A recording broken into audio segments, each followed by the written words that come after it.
Hey y'all, good morning. We're going to jump back into chapter 10 today, and today's topic is the section called Taking Back the River. And I really like this one because it gives you actionable steps. And so I encourage you, if you have interest, there's like bullet points, and so if you want to grab a notepad and a pen or your journal, I just encourage you, if you have interest, to have that handy for the rest of the video as we go through the discussion. I hope you can hear me okay. It was weird not coming on to do a video with you guys yesterday. I typically have time Wednesday mornings, and I really enjoy that time here with you all. But I felt like, honestly, I felt like I got hit by a Mack truck. It was just, I think that's the phrase. I think that's the right phrase. That's what I've always said. But basically, it's like, it almost felt like I had given blood, but given too much blood. It's like my life force was just, just down to here. And so I know what it is now. My body was trying to fight something off because my family has been sick and I've been good. And then now today I can feel it. And I hope that my immune system still wins, but we'll see. But there's there's a heavy feeling on my vocal cords, and so my voice it's taken a hit, and usually it comes out deeper and kind of all these different octaves, I think is the right term. So I just hope that you can hear me and make sense of what I'm saying, and I'm gonna push through anyway because I just enjoy it so much with you all. So I hope you're doing well. I hope you're staying well, and it's really, I'm trying, there's so much I could say about that, but let's just get into the good stuff, right? Okay. So, and I want to ask your opinion. Once we get through this book, I mean, obviously we're a little bit past halfway, so we've got more to go, but I've enjoyed this so much. But I don't feel like there's any other books out there that are even close to this book. So, but I would love to continue having some kind of prompts, points of discussion, as opposed to, me just discussing what's on my mind, which I've done that before, and I think that was fine and good, and other people are great at that. But as far as me, I don't know, I feel like it helps me to have a point of reference to start a conversation off of, and it's kind of like if you go that route, to me, you never run out of ideas.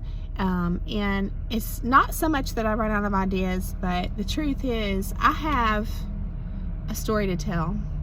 We all have a story to tell, and this is a public forum, and I'm just choosing to keep a lot to myself, and it's just not the right time. I think there's a lot of reasons that people don't share their story to a great extent. I mean, safety, I think, is at the forefront and one of the first things, but a lot of times there's just a lot of different things involved. I mean, people may not be able to leave a toxic environment if it's a career that they're very vested in, and they're trying to make it work with boundaries in that toxic environment, and they don't really want to leave. I mean, it may be a situation like that. It may be a situation with children. There's just all these different reasons that someone may not want to just lay everything out for the world to hear in detail. But at the same time, I do want to share with you all, but I think it's wise to personally, I think it's wise to share your story in detail with selected people. You know what I mean? People that have earned your trust and that are very close to you. And so that's my plan.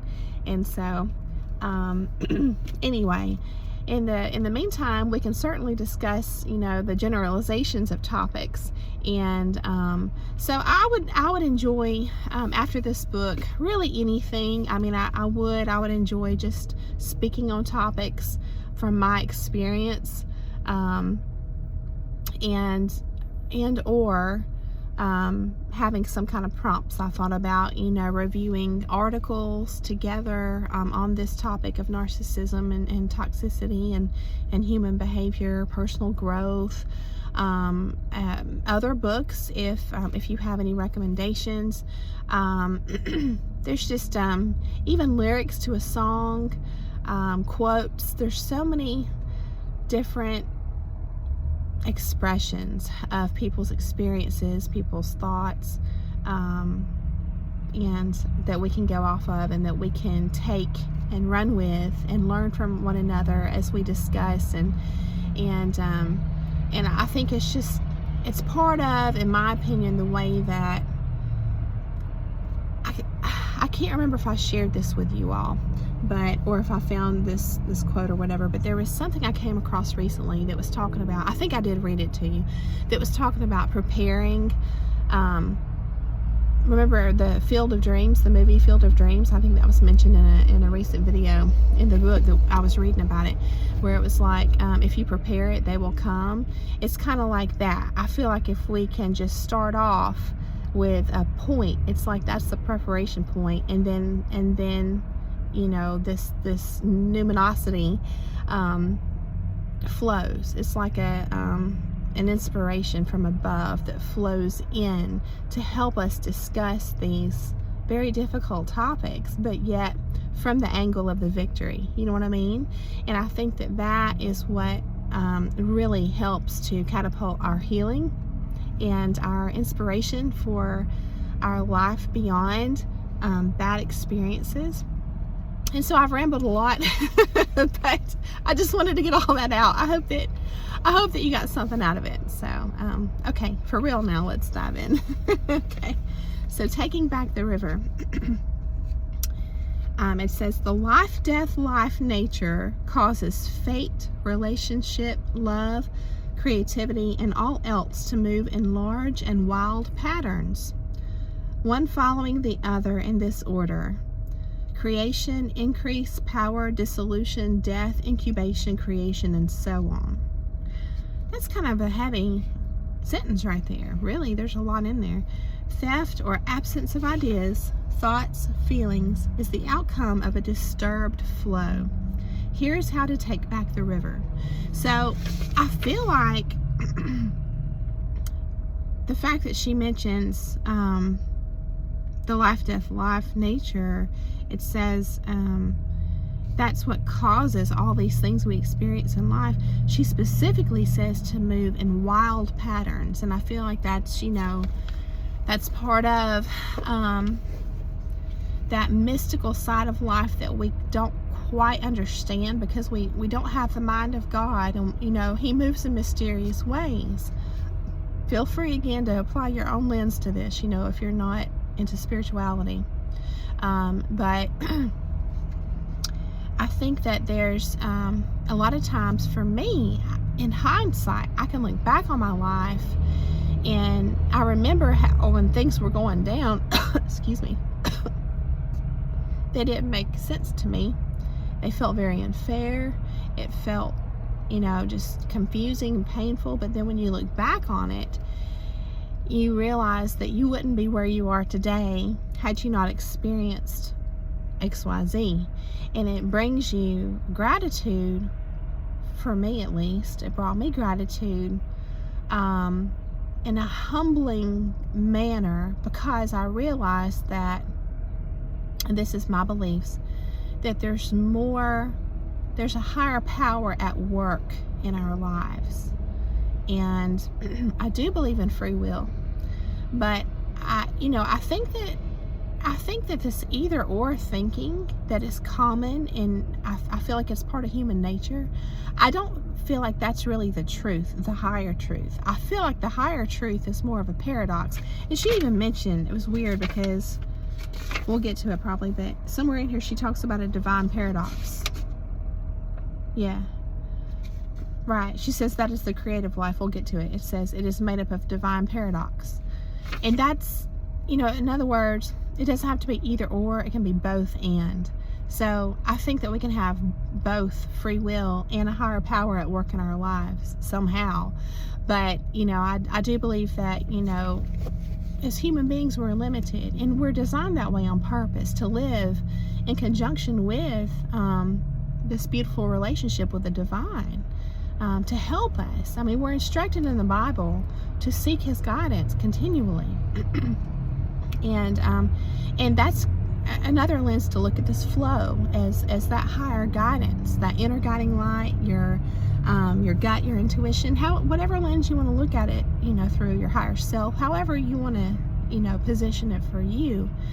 But I just think that it's really cool when you get to a place in your life and you can look back and you see how it all works together. So I thought that was so cool. A beautiful opening to this section, talking about the order of things in our lives, and how it's not always just, how we expect it to go. It's like they take their own order, you know what I mean? Via a higher wisdom to our benefit. And in the end, I think we can often see the benefit, even though we couldn't in the midst of it, So now we're going to get into the bullet points. And I know you're waiting on that because I mentioned that and I've rambled. But it says that here's how to take back the river. So number 1 is receive nurturance.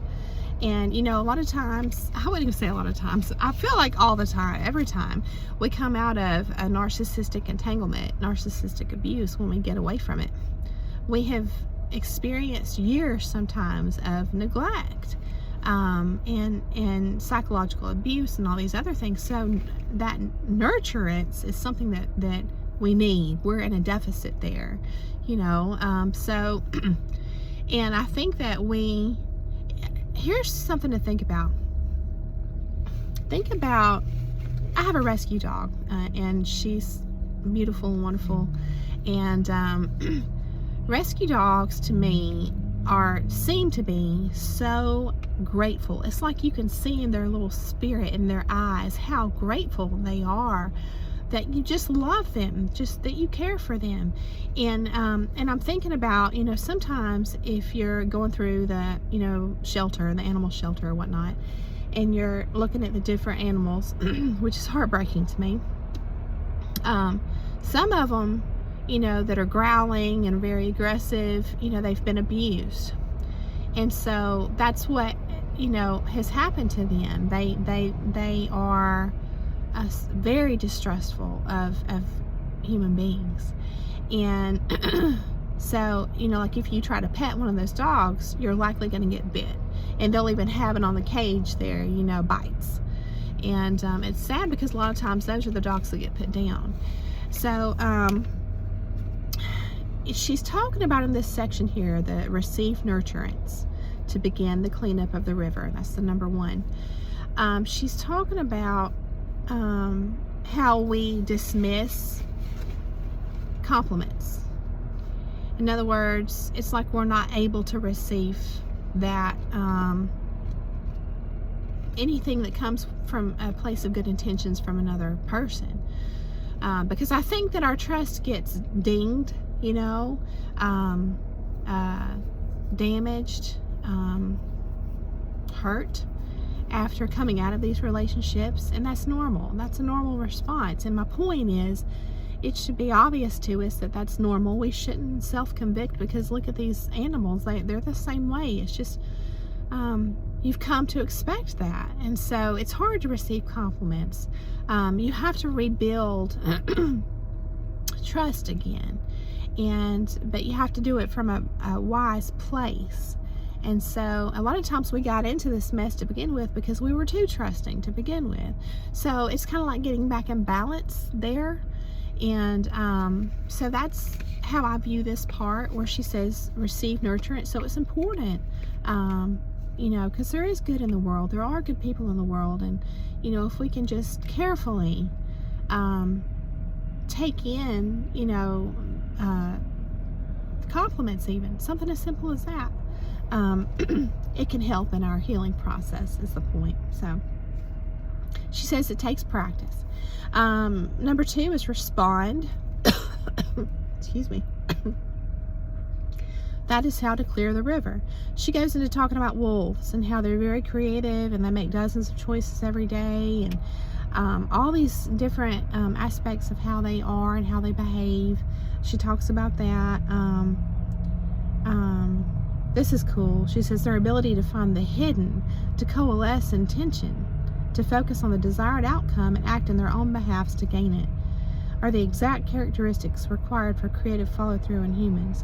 It says, to create, one must be able to respond.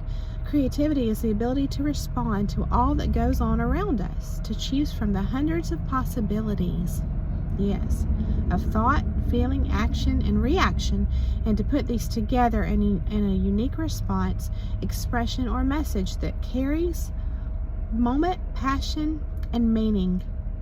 In this sense, loss of our creative, oh, here's a word, milieu, I'll look it up, means finding ourselves limited to only one choice, divested of suppressing or censoring feelings and thoughts, not acting, not saying, doing, or being. So it takes a lot of contemplation, you know,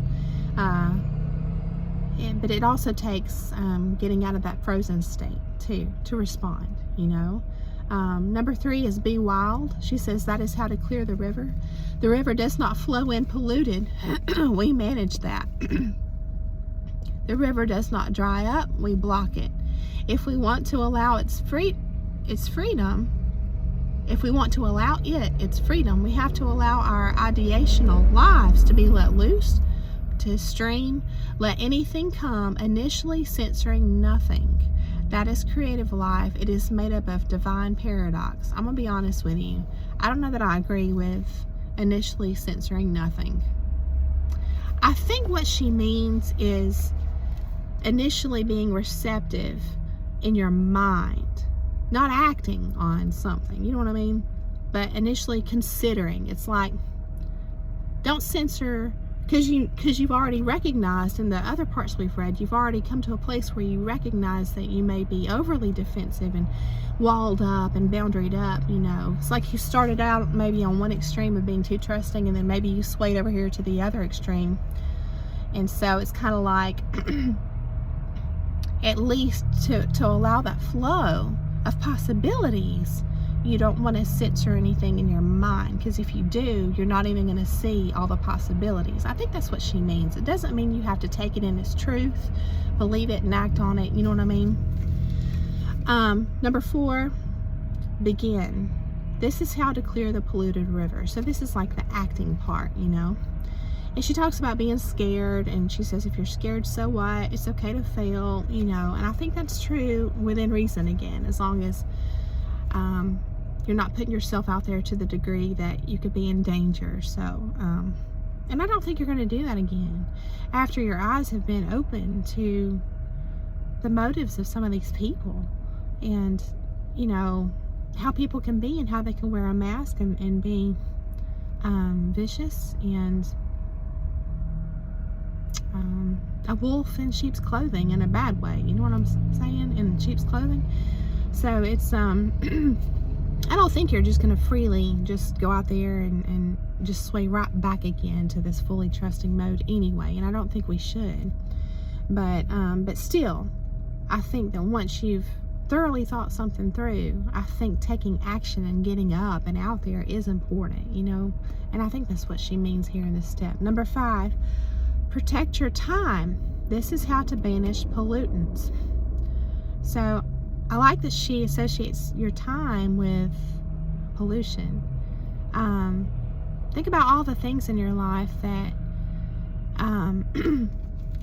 that may not really be worth your time, that you aren't really assessing. It reminds me, I've mentioned this book before, of a book by Stephen Covey, The 7 Habits of Highly Effective People, Successful People. I think it's highly effective people. He talks about the 4 quadrants.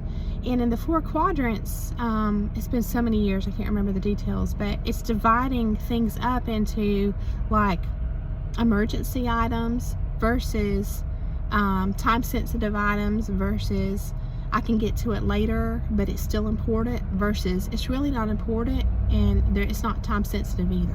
So there's like 4 different quadrants. You can probably Google it and get the specifics on that. Yeah, and I think that's important to take time sometimes and assess, how we're actually spending our time in our life. And are there pollutants in there, just refining that balance in your life with regard to your time. I like that. Number 6, stay with it. How to further banish this pollution. By insisting nothing will stop us from exercising the animus, by continuing our soul-spinning, wing-making ventures, our art, our psychic mending and sewing, whether we feel strong or not, whether we feel ready or not. These negative complexes are banished or transformed. Your dreams will guide you the last part of the way, by putting your foot down once and for all, and by saying, I love my creative life more than I love cooperating with my own oppression. I thought that was beautiful. Number 7, protect your creative life. If you would avoid hambre del alma, the starved soul, name the problem for what it is and fix it. Yes, sometimes we just don't want to admit the hard things, but that's a really important step. Practice your work every day. Then let no thought, no man, no woman, no mate, no friend, no religion, no job, and no cracked voice force you into a famine. If necessary, show your incisors. I thought that was cool. Number 8, craft your real work. Build that hut of warmth and knowing. Pull your energy from over there to over here. I have another short video about pulling your energy back to yourself, because when you're a caring person, compassionate person, a lot of times you just freely give it out there, that compassion. And with that, your energy flows as well, and then you're depleted by the end of the day. So the point is to recognize that and to reserve, a lot of it for yourself, getting back in balance again. So and she even says that here. It says, insist on a balance between pedestrian responsibility and personal rapture. I don't know. I'm not sure about her words here, but maybe that makes sense to you. Number 9, lay out nourishment for the creative life. Although many things are good and nutritious for the soul, most fall into Wild Woman's 4 basic food groups: time, belonging, passion, and sovereignty. Stock up. These keep the river clean. Yeah, I thought that was cool. When the river is cleansed again, it is free to flow. A woman's creative output increases and thereafter continues in natural cycles of increase and decrease and increase again. Nothing will be carried off or fouled for long. Whatever contaminants occur naturally are neutralized efficiently. I love that. In other words, when you get all this, cleaned up, get your mind cleaned up, get back in balance, then yeah, there's contaminants all out there in the world. There's pollution, with regard to toxicity, in environments and in other people, but it's just kind of gonna roll off your back, like water off a duck's back. It's not gonna, you're not gonna pull it in and let it infect your river and your connection with the divine and your intuition. You're not going to bring all this stuff in and and start letting it mingle with your energy again. So you're just going to be protected psychically. Your heart, you're going to be guarding your heart. It's almost like these are the steps to guard your heart. That's how I see it. So it says the river returns as our system of nourishment. So now our nourishment is clean and functioning again. So you can, I think that's why you can tell people have their glow up, after they get out of these toxic environments and relationships and they do the healing. You can see it literally in their essence. It says, one we can enter without fear. So the river returns as our system of nourishment, one we can enter without fear, because we trust ourselves. That self-doubt is gone that the narcissist, tried to instill in us. One we can drink from without worry, one beside which we can calm the tormented soul of La Llorona, healing her children and restoring them to her. We can dismantle the polluting process of the factory, seat a new animus. We can live our lives as we wish and as we see fit, there beside the river, holding our many babies in our arms, our creations, showing them their reflections in the clear, clear water. Yes. So I thought that was a beautiful wrap up to that section. And we're coming up on time now. So the next section is called Focus and the Fantasy Meal. And this begins kind of another larger section within this chapter called The Little Match Girl. So this next section is like an introduction to that story. So we'll go over that. Plus we'll go through the story next time. And then the next section after that is called Staving Off Creative Fantasy. So I'm interested. I can't remember this story. It's been a long time since I read it. I know that it stuck with me somehow years ago when I read it. It was very impressionable in some way. So I'm looking forward to that. I hope you are too, and I hope you're having a beautiful day. I just thank you so much for coming along this journey with me, and I will see you soon.